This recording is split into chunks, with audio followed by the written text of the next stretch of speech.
여러분의 아침을 함께합니다. 94.5MHz YTN 뉴스 FM 신율의 출발 새아침.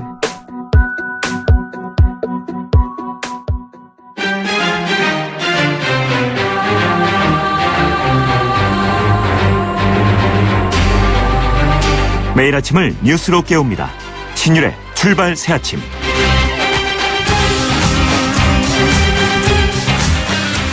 대통령과 최는 동급, 공동정권이라고 생각.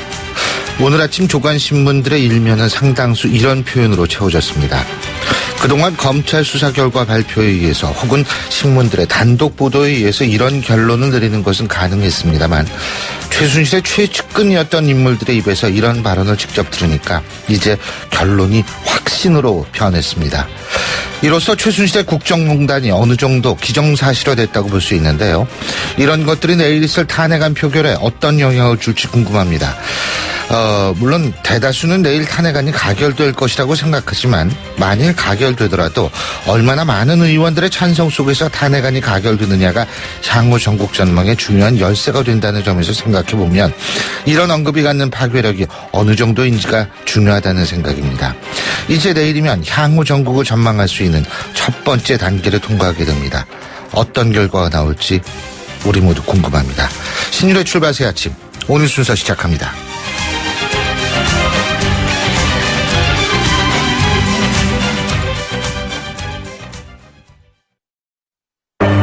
날이 화창하거나 비가 내리거나 눈이 내려도 나는 망설이지 않는다. 판단하기 전에 눈이 먼저 반응하는 브랜드 잭필드. 홍은희 씨, 잇몸 관리 어떻게 하세요? 잇몸 관리요? 양치 잘하고 치과도 다니고 그리고 하나 더 인사돌 플러스. 염증에도 좋고 들뜬 느낌도 꽉 잡아주니까요. 잇몸 건강에 인사돌 플러스. 써본 후의 차이요? 직접 느껴보세요. 동국제약. YTN 라디오 신율의 출발 새아침.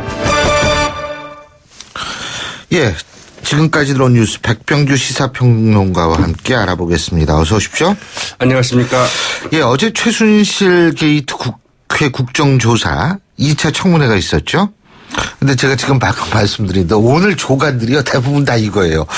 박근혜 최순실은 동급이다 이거고, 심지어 뭐 최순실이 1위고 예, 뭐 이 얘기도 확인이 됐잖아요. 뭐 공동 정권이다 이런 말까지 나오지 않았습니까? 바로 이제 그 최순실 씨의 그 최측근으로 이제 분류가 됐던 사람이죠.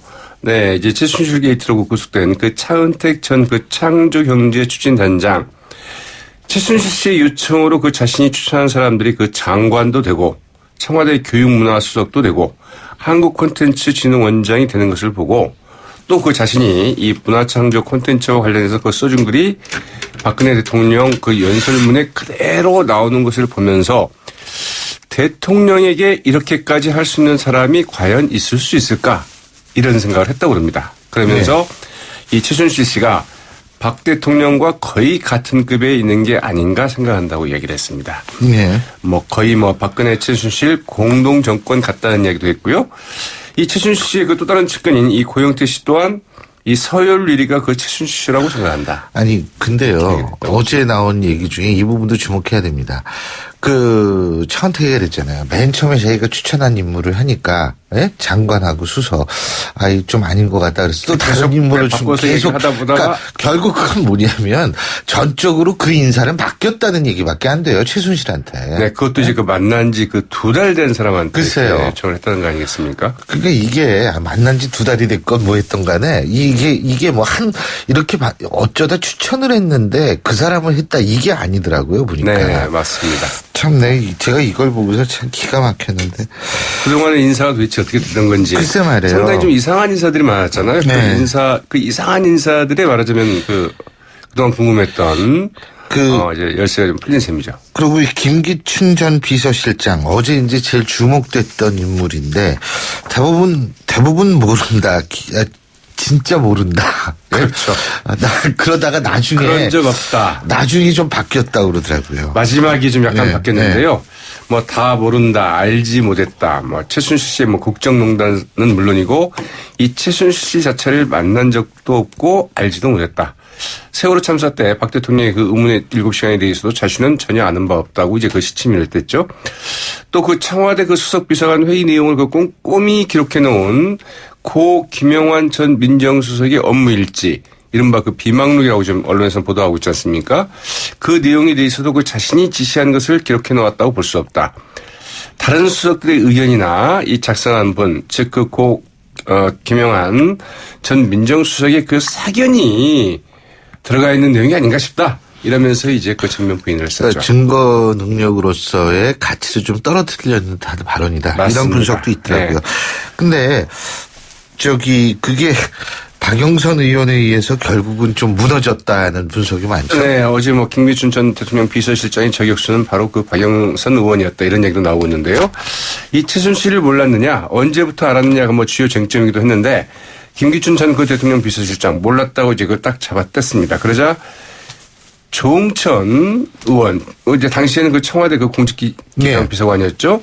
그 조응천 이제 그 비서관이 그 작성해서 그 제출했던 정윤회 문건에도 최순실이라는 이름이 나오지 않느냐, 이렇게 추궁을 하자 김기춘 전 비서실장은 이 정윤회라는 사람은 나오지만 그 최순실은 나오지 않는다고 이렇게 잡아뗐습니다.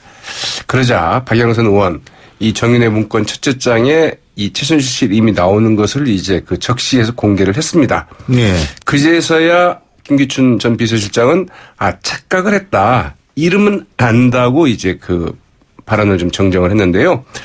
이 박영선 의원, 그러자 그 한 네티즌이 보내온 2004년 그 한나라당 그 후보 그 검증 청문회 연상을 이제 틀어줬습니다. 여기에는 김기춘 전 비서실장도 법률자문위원장으로 참석하고 있었고 이 최순실 씨가 언급되는 장면이 나왔습니다. 그러자 김기춘 전 비서실장, 나이가 들어서 그때를 좀 마지막 까먹은 것 같다, 뭐 이렇게 이야기됐고요. 이 최순실이라는 그 이름을 못 들었다고 말할 수는 없겠다, 이렇게 좀 이분 자꾸 나이 말씀하시는. 그러나 접촉한 적은 없다, 또 이렇게. 나이 말씀하시는데, 네. 우리 장인이 김기춘 실장보다 2살이 위인데, 뭐 힘도 좋으시고 기억력도 말짱하시고 옛날 기억 진짜 더 잘하시는 것 같아요. 그리고 어제 나온 그 김기춘 전 비서실장을 보더라도, 예. 네, 기억력이 좀 문제가 있을 것 같다는 생각은 들지 않을 정도로 아주 뭐, 그 일관된. 그러니까 이제 급하면 나이죠. 예. 얘기를 했었죠. 이제 내일이면 박근혜 대통령의 탄핵안 표결이 있습니다. 그죠? 여야 가릴 것 없이 비상인데. 네, D-1일이죠. 예. 어제 오후 그 탄핵 촉구 공동 결의대회를 가진 그 야3당 실상 그 24시간 그 비상체제에 들어갔습니다. 예.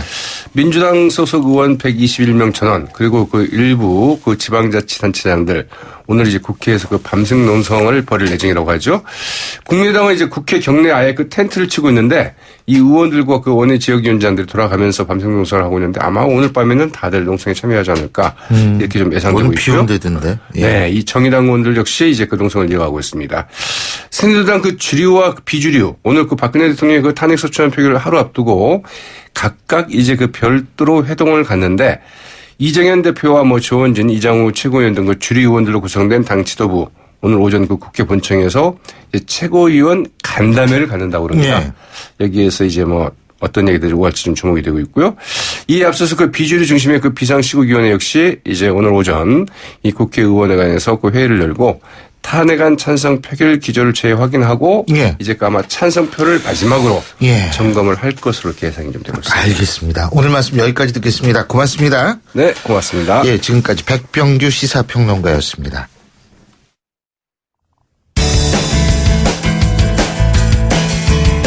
여러분은 지금 FM 94.5MHz로 방송되고 있는 신율의 출발 새 아침을 듣고 계십니다. 의견 주실 분은 짧은 문자 50원, 긴 문자 100원의 이용료가 드는 휴대전화 문자 메시지 우물정 0945번으로 의견 남기실 수 있습니다.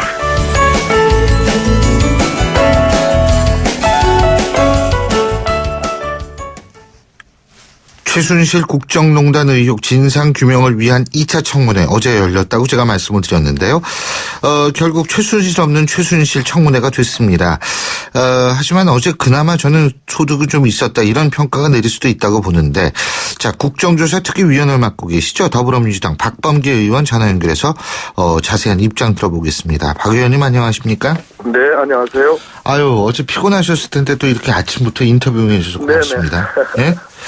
네, 감사합니다. 근데 어제 제가 볼 땐 이렇게 큰 성과라기보다도 하여간 성과는 전 있었다고 보거든요. 예, 감사합니다. 어제 청문회에서 가장 큰 성과 뭘 꼽으시겠어요? 두 가지인데요. 예. 첫째는 역시 최순실이 대통령과 동급이라는 정도의 생각이 들었다고 하는 예. 차은택, 즉 문학의 황태자 예. 차은택의 증언이 있었고요. 예. 또 고영태라는 젊은 친구가 나왔지 않았습니까? 예. 그 고영태 말에 의해서 문체부의 실세 중에 실세, 체육 대통령이라 불렸던 김종 2차관이 예. 최순실의 수행 비서처럼 보였다. 이 예. 발언을 주목하고 싶고요.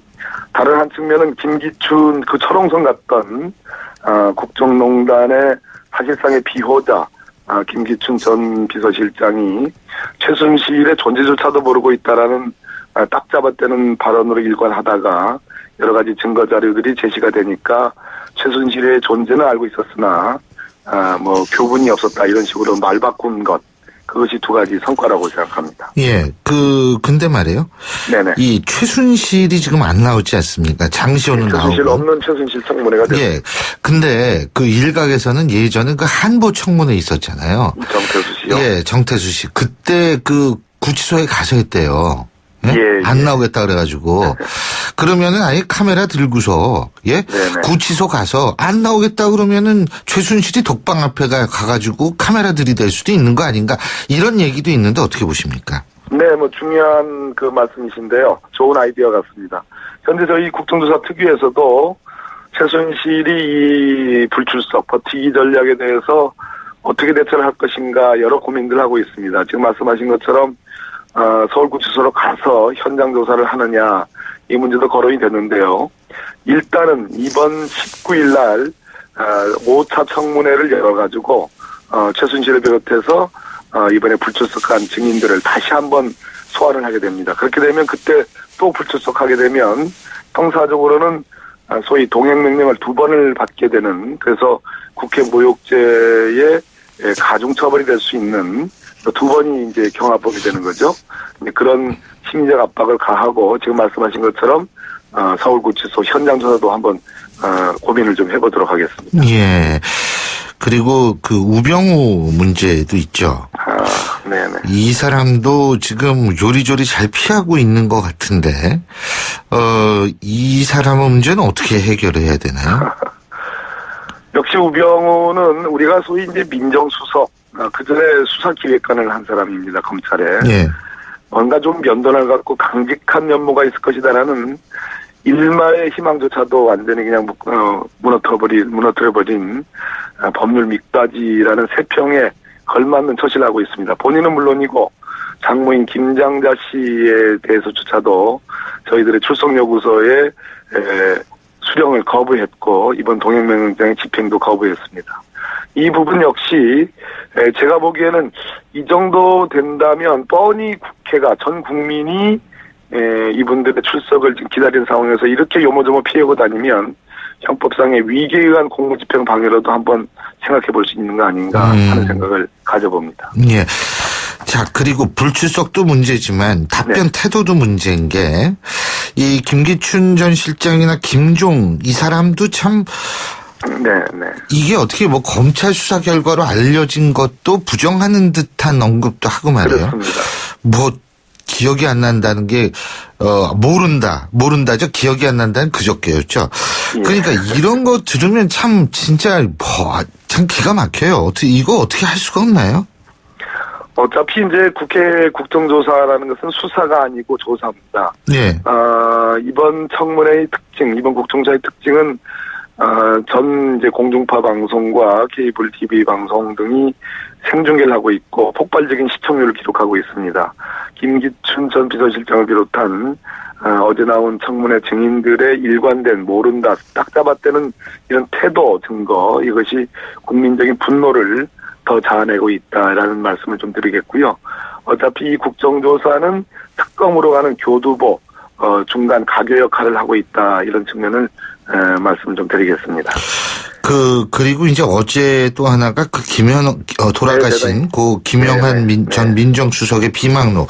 그렇습니다. 이거 가지고 이제 뭐 예를 들면은 김기춘 전 비서실장 같은 경우에는 뭐 자신의 개인적 의견도 이게 좀 들어가 있고 뭐 혼재돼 있고 이런 얘기를 해가지고 자신의 지시라고 볼 수 없다. 이런 얘기도 하고. 그래서 이게 증거로서의 가치를 좀 떨어뜨리려고 하는 의도적 발언이 아니냐 이런 분석도 있던데요. 지금 우리 이제 신윤 선생님 말씀이 정확한 말씀인데요. 김기춘 역시 법무부 장관을 지낸 법조인 전문가입니다. 그러다 보니까, 이 고 김영한 전 민정수석의 비망록의 증거 능력을 부정하는 그런 진술의 일관입니다. 예. 이것은 김영한 본인의 생각이나 자신의 지시가 아닌 작성자의 생각을 기재한 거라는 그 측면이 단적인 예인데요. 아마도 혹시나 있을 검찰 수사, 특검 수사, 그 이후에 기소돼서 재판이 열릴 것을 대비하는 그러한 태도의 일관이었습니다. 아주 저는 김영한 전 민정수석을 사실상 김기춘 전 비서실장과 우병우 민정비서관이 완전히 왕따시키고 그런 뒤에 사실상 이분의 죽음을 몰아가게 했던 그 우라통을 치밀게 하고 급성 간암을 생기게 한 요인들이다라고 그렇게 판단한 사람입니다. 예. 아니 고 김영만 수석 어머니께서도 그런 말씀을 하신 것 같더라고요. 네. 맞습니다. 얼마나 우라통이 치민 그 분노에 찬 매일 같은 엄청난 양의 술 그러다 보니까 50대 후반에 불과한 고인이 급성 간암을 앓겠습니까? 어제 김기춘 전 비서실장의 한 말씀 중에 가장 저를 분노케 만든 것은 몹쓸병에 걸렸다 이렇게 표현할 수 있는 건가요? 그리고 이 탄핵 다음 주에 또 청문회 있죠? 네네. 13일 맞나요? 탄핵이요? 9일. 아니요. 청문회요. 청문회. 지금 이제 14, 15일. 그런가요? 3차, 4차 청문회가. 3차, 4차 청문회에는 이제 미장원 원장님도 나오십니까? 세월호 7시간. 미장원 정 원장님이요. 예. 그분은 16일 날 청와대 경호실 현장 조사를 하기로 했습니다. 그 시간에, 문제의 정 원장이 나오십니다. 예, 그러시군요. 그리고 의사분들도 나오시는 것 같더라고요. 그죠? 의사분들은 3차 청문회. 3차 청문회. 거의 각종 약물 주사, 백옥 주사니 이런 거. 예. 알겠습니다. 다음 청문회도 저희가 또 지켜봐야 되겠고요. 네. 탄핵 문제 좀 여쭙겠습니다. 네, 그렇죠. 이 비박계 일부에서 탄핵 소추안에서 세월호 7시간을 빼지 않으면 이게 더 많은 사람을 모을 수 없다. 이런 의견을 제시한 모양인데 어떻게 보십니까? 지금 현재 소추 안에 만들어져 있는 내용들은 박근혜 대통령의 위헌적인 헌법을 위반한 여러 가지 대목들과 또 법률 위반의 여러 가지 대목들이 나옵니다. 그중 하나로 세월호 7시간입니다. 여러 가지 의혹들이 증폭되고 있습니다. 그 엄중한 시각에 미장원 원장을 불러서 머리를 만지는 대통령의 모습이 드러났습니다. 비박계의 그러한 세월호 7시간을 빼달라는 요청도 일리가 있으나 적어도 세월호 7시간에 대한 진상규명이라는 차원에서 특검조차도 이 부분을 수사할 필요가 있다고 얘기했습니다. 그런 차원에서 저는 소추안에 들어가는 것이 옳지 않느냐 그런 생각을 하고 있습니다. 그리고 추미애 대표가 이제 탄핵 가결이 된다라고 했을 때 이후에 국민추천 총리에 대한 논의를 해야 한다. 이게 법적으로 가능합니까? 대통령의 직무집행이 정지가 되죠. 탄핵이 의결이 되면요. 그럼 이제 총리가 대행을 하게 됩니다. 대행은 대통령의 권한을 전부 다 행사할 수 있는 것이냐에 대한 학설상의 대립이 있긴 하나 대통령의 지위에 버금간다라고 대충 그렇게 대략은 얘기를 합니다. 그런 차원에서 어차피 황교안 총리의 대행이 과연 국민적 정서에서 맞느냐라는 차원에서의 문제 제기로 좀 이해를 해주셨으면 좋겠습니다. 아니 근데 이제 박범계 의원께서는 법조인이시니까요. 법조인 예. 출신이시니까 이게 법률적으로 가능한지. 법조인 출신입니다. 예? 네. 물론 그렇긴 합니다만. 근데 이게 법적으로 가능한지가 제가 궁금해서 그렇거든요. 총리 권한 대행이 황교안이다. 황교안은 적합하지 않는다. 다만 그렇기 때문에 국민적인 동의를 받을 수 있는 총리 후보를 추천해서 그분으로 바꿔야 된다. 그것을 황교안 총리 대통령 대행이 해야 된다. 이런 예. 논리인데요.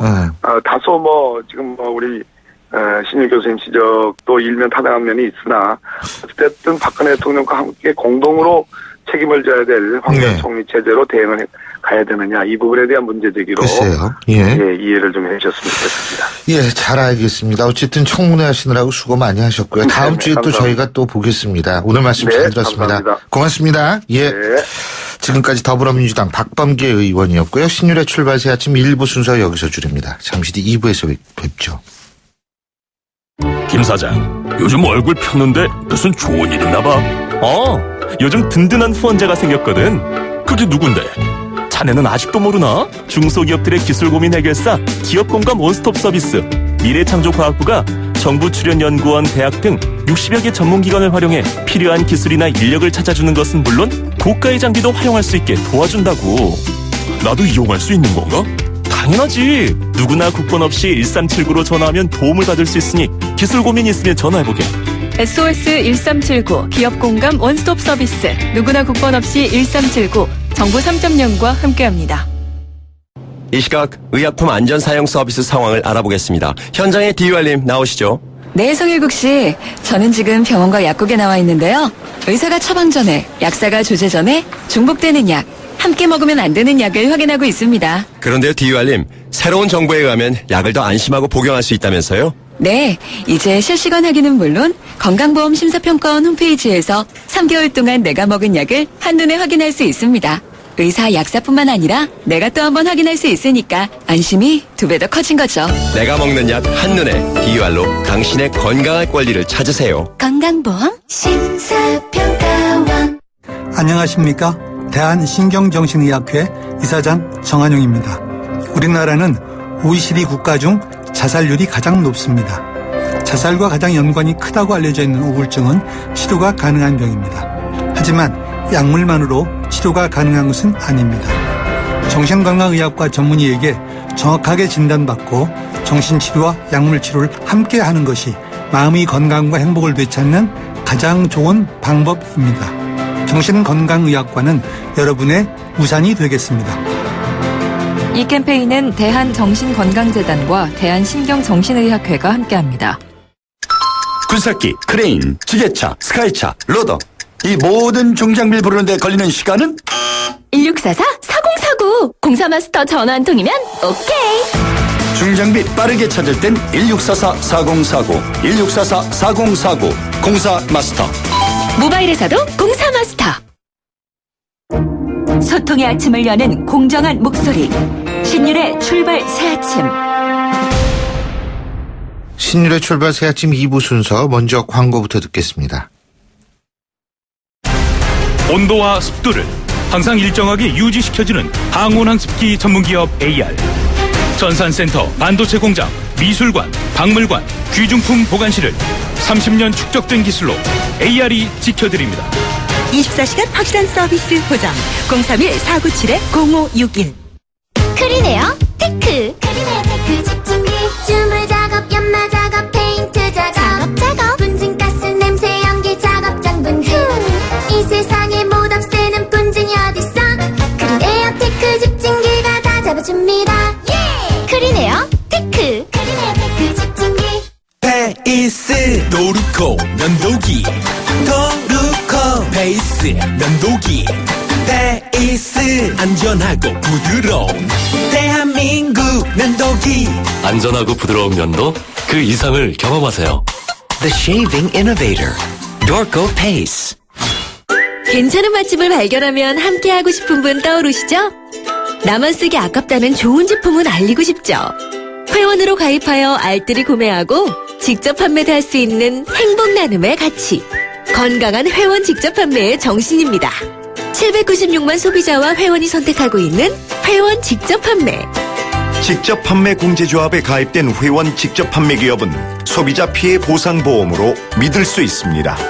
회원 직접 판매의 시작은 직접 판매 공제조합 가입 여부 확인부터. 이젠 믿음을 사십시오. 소비자 유통의 힘 직접 판매 공제조합. 예, 7시 37분 19초 지나고 있는데요. 자, 목요일입니다. 내일이 이제 탄핵 표결이 있는 날인데, 자, 지금 교통 상황 알아볼까요? 나성수 캐스터? 네, 북부간선도로 구리 쪽으로 어렵습니다. 현재 목동 나들목에서 구리 시계 쪽으로 밀리고 있고요. 종암동 방향으로는 하울곡 진안 지점 1차로에서 승용차 여러 대 부딪히는 사고가 났는데요. 이 때문에 1차로 이동이 어려운 상황입니다. 신내 나들목부터 종암동까지 정체인데 이 구간 통과하는 데만 30분 가까이 소요됩니다. 강변북로 구리 쪽 가양대교에서 동작대교까지 정체고요. 이 구간도 35분 이상, 또 올림픽대로 하남 쪽으로는 방화대교에서 성산대교, 다시 여의도 부근에서 정체입니다. 신일의 출발 새 아침 교통정보였습니다. YTN 라디오 신율의 출발 새 아침. 예, 탄핵안 표결 제가 지금 방금 말씀드렸습니다만 이제 내일입니다. 근데 이때 새로운 변수 하나가 등장했죠. 새누리당 비박계가 탄핵 소추안에 세월호 7시간 관련 내용은 좀 삭제했으면 좋겠다는 의견을 모았기 때문인데, 자, 이거 왜 그런 건지 새누리당 중진 의원이시죠. 정병국 의원 전화 연결해서 직접 입장 들어보겠습니다. 정 의원님 안녕하십니까? 예, 안녕하세요. 정병국입니다. 예. 자, 일단은 내일 탄핵인데요. 가결, 부결도 중요합니다만 가결이 된다라고 가정했을 때 얼마나 많은 숫자가 찬성하느냐, 이 부분이 상당히 중요할 것 같은데 말이에요. 글쎄요, 이 탄핵안을 놓고 저는 계산을 하고 싶지는 않고요. 예. 참 참담한 마음을 가지고 탄핵에 임하고 또 이 지경까지 온 것에 대한 무한 책임을 느끼면서 하는 사람들이, 저는 그거 계산은 할 의지도 없고 생각이 없네요. 근데 자, 그런데 왜 세월호 7시간은 왜 빼야 한다라는 그 얘기가 나오는 거죠? 탄핵 소추안에서? 일단은 저희들이 초기에 논의할 때에 이 탄핵안은 간결하고 헌법재판소에서 이 논쟁이 되지 않아야 된다, 이런 의견들을 서로 나눴어요. 그런데 이게 그 뒤에 정치적 이슈를 이것저것 논란의 대상이 될 만한 것들을 많이 넣었고요. 저희들이 물어봤어요. 이것 과연 당신들은 탄핵을 가결시키고 싶은 것이냐, 그렇지 않으면은 이것을 정치적 공방의 장으로 만들어서 정략적으로 이용하려고 하는 거냐 하는 것을 저희들이 묻고 있고요. 일단은 탄핵을 하고자 한다라고 하면은 더 많은 사람들이 부담감 없이 참여할 수 있게끔 하는 것이 우리 의도 아니냐.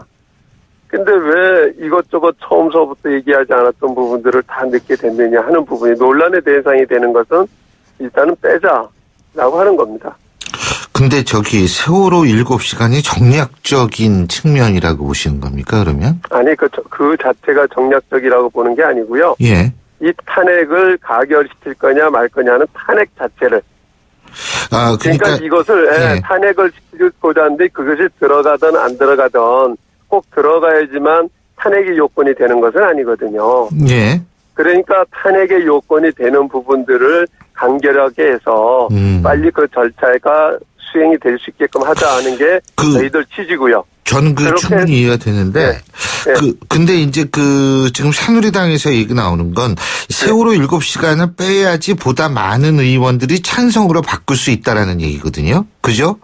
일부에서는 그 부분에 대해서 시각이 틀린 사람도 있습니다. 시각이 틀린 사람도 있다. 예. 그것은 일단은 세월호 그 자체에 대해서는 명확하게 규명이 되지 않았는데 그 자체를 가지고 탄핵의 사유로 삼기는 어렵다 하는 사람들도 있어요. 예. 그렇기 때문에 그거 아직까지도 규명이 안 됐잖아요. 예, 그렇죠. 그 부분에 대해서는 그렇기 때문에 꼭 그게 이제 예를 들어서 탄핵의 사유로 들어가야지만 탄핵 자체가 진행이 된다라고 하면 모르겠어요. 예. 그렇지 않기 때문에 일단 탄핵을 다른 사유들이 탄핵을 시킬 만한 충분한 그 요인이 된다라고 하면 굳이 넣을 필요가 있겠느냐 하는 거예요. 알겠습니다. 근데 그런 의원들이 많습니까? 이 세월호 7시간 집어넣으면 찬반을 바꿀 수 있다. 근데 아니 찬성해서 왜 그게 예를 들면은 이거 넣으면은 이게 좀 탄핵 안 하고 별 상관은 없다. 이렇게 생각할 수는 있겠지만 이게 들어간다고 그래서 찬성했던 사람이 반대로 돌아선다는 건 저는 잘 이해를 할 수가 없거든요. 일단은 그러한 의원들의 속마음을 저희들은 잘 모르겠고요. 예. 제 앞에서 그런 얘기를 하면서 그러면은 반대를 하겠다라고 한 사람은 제가 한 사람 봤어요. 그러시군요. 네. 근데 지금 야당이 못 뺀다. 지금 이렇게 나오죠. 그건 저희들이 이것을 권유를 한 거고요. 예. 우리가 탄핵을 가결을 시키는데 좀 명쾌하게 하자. 예. 그러려고 하면은 이것을 빼는 게 좋겠다라고 하는 거 권유를 했고. 예. 그러나 그것을 빼고 안 빼고에 따라서 우리가 탄핵에 참여하고 안 하고 하는 부분은 아닙니다. 예.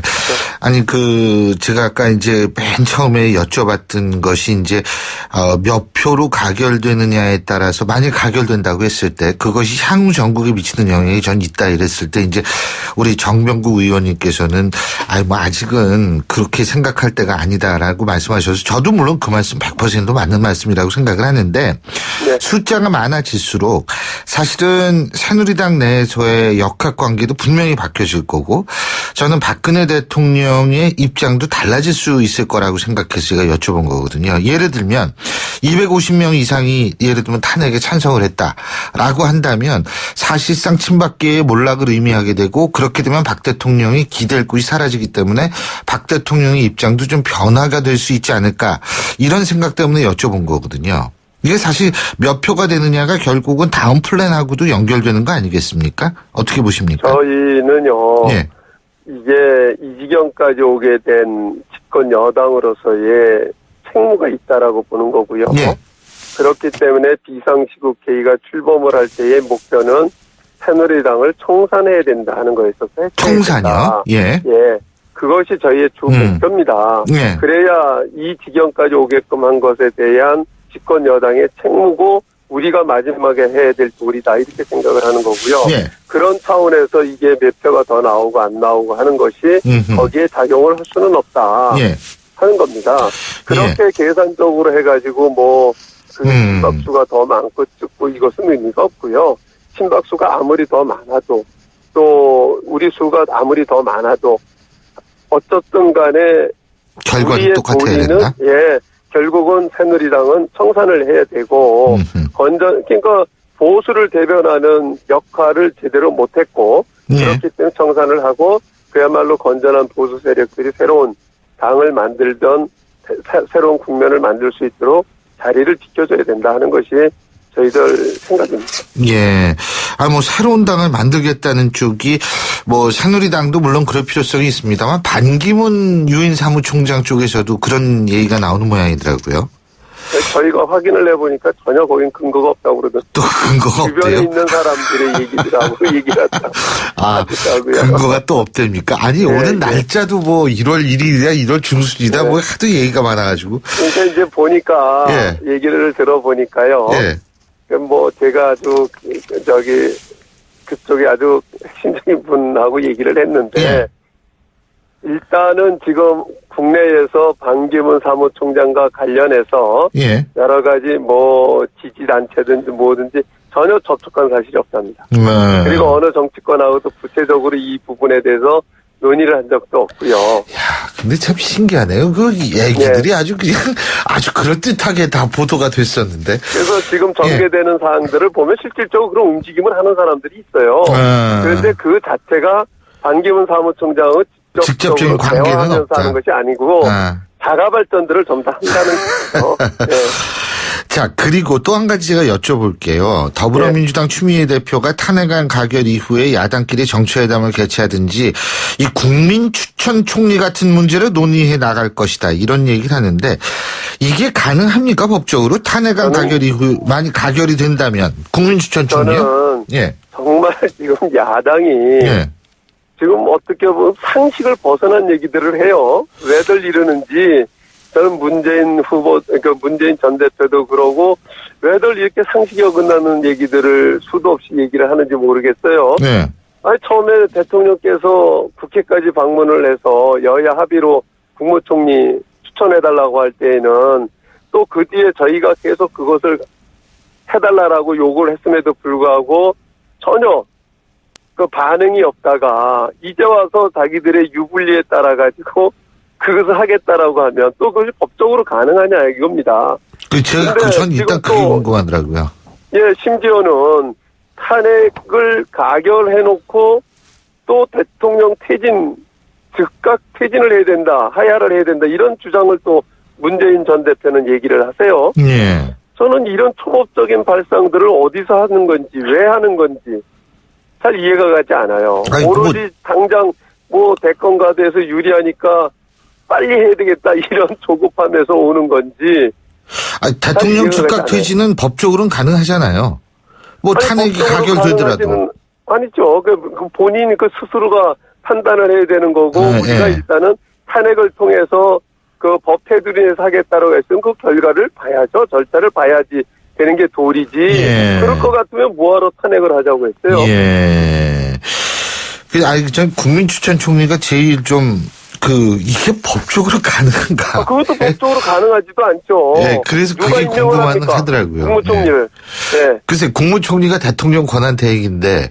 그럼요. 이게 총리를 바꾼다는 건 대통령을 바꾼다는 건데. 국무총리가 그만두게 되면은 서열이 있잖아요. 그 다음에 외무부 장관이 그 대행을 하게. 아니요, 지금은 부총리입니다, 부총리. 부총리, 예. 그렇죠. 예, 부총리가. 대행을 하게끔 되어 있고 이게 순서가 다 정해져 있잖아요. 글쎄요. 그래가지고 이게 참 어떻게 된 건지. 근데 참 비상시국에서 탄핵안 부결 때 문재인 전 대표 정계 은퇴 선언하라 이런 얘기를 했던데 이건 또 뭐예요? 아니 그분이 간단하게 해주십시오. 의원들 전체가 사표를 내야 된다는 거예요. 네. 그 본인부터 알겠습니다. 그런 자세를 갖고 나와라 하는 얘기. 예, 오늘 말씀 잘 들었습니다. 고맙습니다. 예, 감사합니다. 예, 지금까지 새누리당 정병국 의원이었고요. 신율의 출발 새아침 2부 순서 여기서 줄입니다. 전 8시 10분 3부에서 뵙겠습니다.